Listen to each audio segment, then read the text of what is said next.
Hello, this is Victor at restoreyourmercedes.com. Now, I have two throttle bodies here on the bench. This throttle body had very bad shorts. The wires were very bad, shorted out all over. So that was corrected and it's repaired. So that's done. Now this one was a replacement unit from I don't know when, but definitely is a replacement. I opened it up, I checked it all out, 100% no question. Now, when it was replaced, obviously we cannot say, but it is what it is. Now, Egas module is also original piece from the vehicle, but this one had issues. So we're going to double check the combination here. And we have, obviously, this setup came from a 1995 S600. Now, we're going to energize the units and we're going to try to read codes from the Egas module. So I have a power switch down here, and let's put the power on and see what we get. Unfortunately, I have all my connections here, so I won't be able to show you the actual activation. Maybe something like this, right? Okay, so here's the switch right down here. All right, power on, and there is no activation. Now, there's no activation on the primary unit, on the driver's side unit. So let's take a look if we can actually see codes, because we have power to the Egas module at the moment. So maybe we can read something, see what it says. Control unit version, that's the proper version.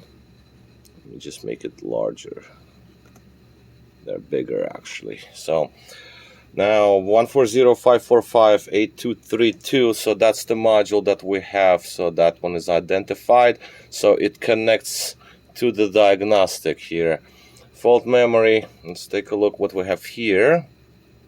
I'm going to try to clear the memory.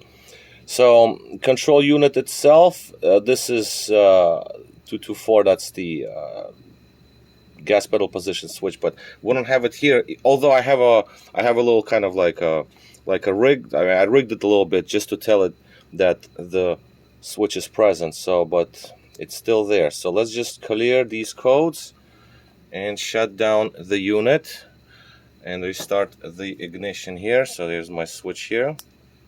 Okay, so the power is off. Put the power back on. The unit did not energize the driver's side throttle body. Regardless, power is on still. So let's take a look at codes again. Yeah, control unit. Two codes for the control unit here.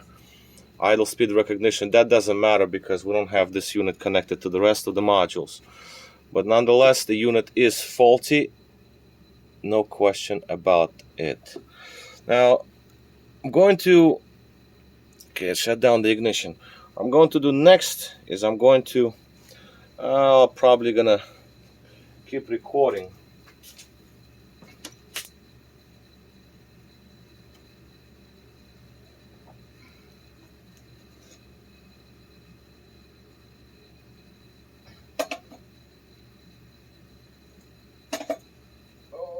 Just a second.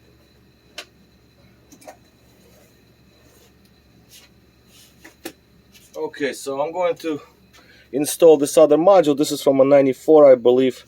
What is this? Idle, hangs, high idle, whatever this case was doing. So we just want to connect this unit. That's a different unit, but that's from S600 as well. Just want to do this live so there is no editing or anything. So let's just unplug the connectors and plug in this unit. Just wanted to show that throttles actually do activate and they do work.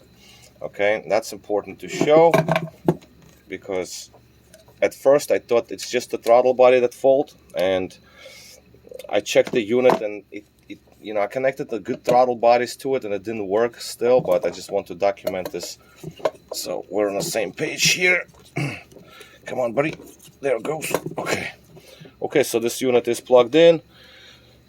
Let's cycle the power switch and see what we have here. Diagnostic. I have to make a little better bench, I know that, but this is the setup here is because permanent computer, I disconnected it, I use it for something else, so I use my secondary computer, so I have to use all these jumpers. Okay, so anyway, power on. Now the power is on. You can clearly see that the diagnostic picked up that we replaced control module from this part number to this part number, and there's nothing wrong with that. That is fine. So as we can see, both throttle bodies activate, okay, uniformly and evenly. Okay, let's take a look at fault memory in this module. What is going to tell us? So we know this one is no good.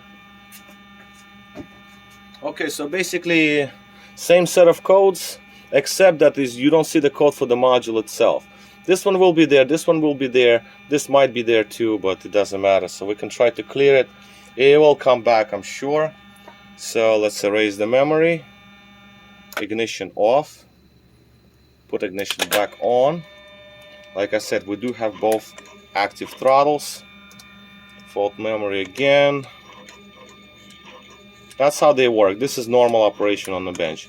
As you can see, codes came right back, and that's normal, but we do not have anything else because this module here is in working state. Might not be working like very properly. I don't know. I have some notes on it here. I don't know what they're about. This has to be put in a vehicle and tested on the car. That's the idea.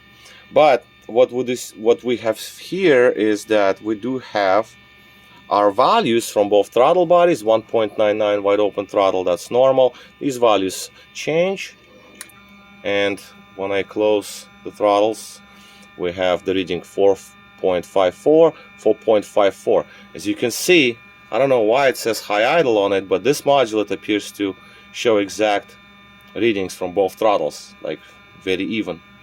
Because usually, you see how it changes slightly. Usually there is a little discrepancy in between the two. I don't know. I gotta double check on this module in the car. But the original one is faulty indeed.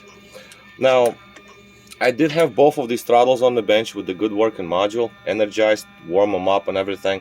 I don't really see a big issue with motors. They seem to be spinning okay, by feel at least. Yeah, it's better off to take the motor apart, check the brushes and all that good stuff. It's kind of like ideal situation, but it's extra time and money and labor and all that.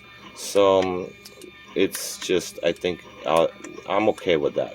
So, right. So this unit was cleaned up slightly, nothing crazy, because again, it was already clean, relatively. The gasket is still present, so that's good. This unit, yes, I had to clean up a little better, remove the gasket. This is some etching going on here, nothing you can do about that. And etching on the plate there. Okay, but again, you give it like a few months and it's going to be dirty again, unfortunately, the plates themselves, because this PCV system going through them and whatever. So, but anyway, my point of this video is just to show that indeed the original Egas module was at fault, and both throttle bodies are not at fault anymore. I'm going to open up that other Egas module and see if anything is apparently blown. If it is, then maybe I'll try to repair it, of course, and take it from there. If it cannot be repaired, then the other Egas module has to be installed in the vehicle to get both throttles to work properly. Okay, so this is going to be all for now with this. At this time for these units, throttles at least are good. We'll move on to the Egas module next and see if it can be repaired. So that's it. This is Victor, restoreyourmercedes.com. Thank you for watching.